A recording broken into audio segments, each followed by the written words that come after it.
আজকে বানাবো ক্ষীরের পানিসাপটা। আশা করি রেসিপিটি অনেক ভালো লাগবে।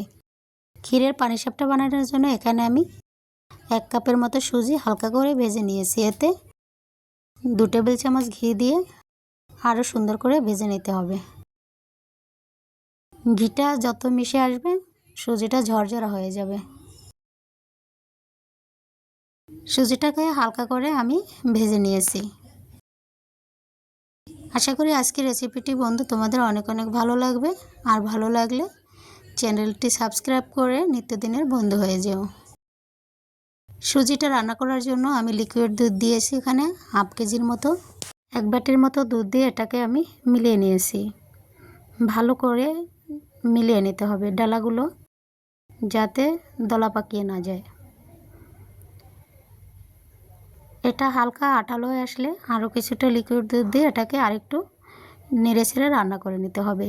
সুজিটা সম্পূর্ণভাবে রান্না হওয়ার আগেই 1 কাপের মতো গুঁড়ো দুধ আমি এর সাথে অ্যাড করে দেব। দুধটা ভালো করে এর সাথে মিলিয়ে নিতে হবে।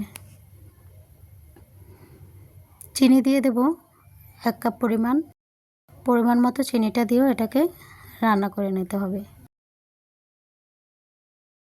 পানিসাপটার জন্য আমার খিরসাটা ভালোভাবে রান্না করা হয়ে আসছে। অনেক সুন্দর একটা কালার হয়েছে। আর এটা একটু শক্ত করে নামিয়ে নেওয়া যায়, একটু নরমও করা যায়। আমি একটু শক্ত করে নামিয়ে নিয়েছি। এদিকে পানিসাপটা বানানোর জন্য চালের গুঁড়ো ভিজিয়ে রেখেছি আমি। এটাকেও সুন্দর করে গুলিয়ে নিতে হবে। আমি গুলিয়ে নিয়েছি।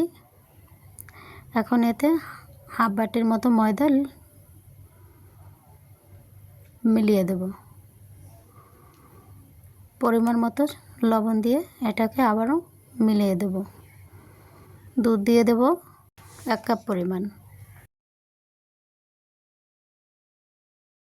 সকল উপকরণগুলো একসাথে করে আমার ভালোভাবে মাখিয়ে নিতে হবে।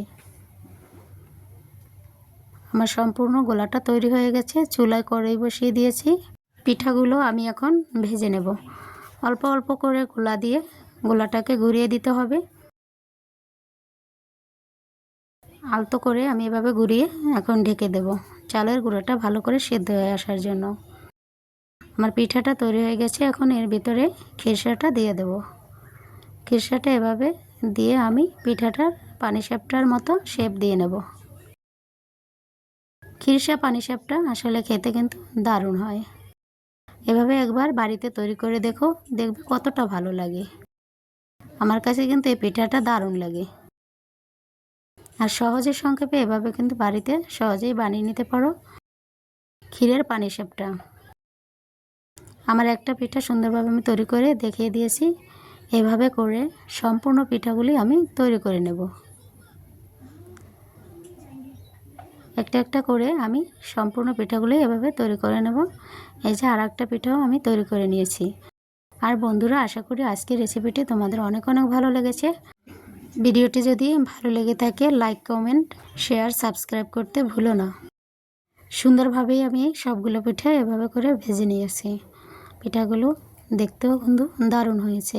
যখন মন চাবে খুব সহজেই বাড়িতে এভাবে করে মজার পিঠাটি তৈরি করে নিতে পারো। আশা করি অনেক ভালো লাগবে। একটা পিঠা মুখে দিলে মনে হবে অমৃত স্বাদের। আজকে এই পর্যন্ত। সবাই ভালো থেকো, সুস্থ থাকো। আবার দেখা হবে অন্য কোনো রেসিপিতে।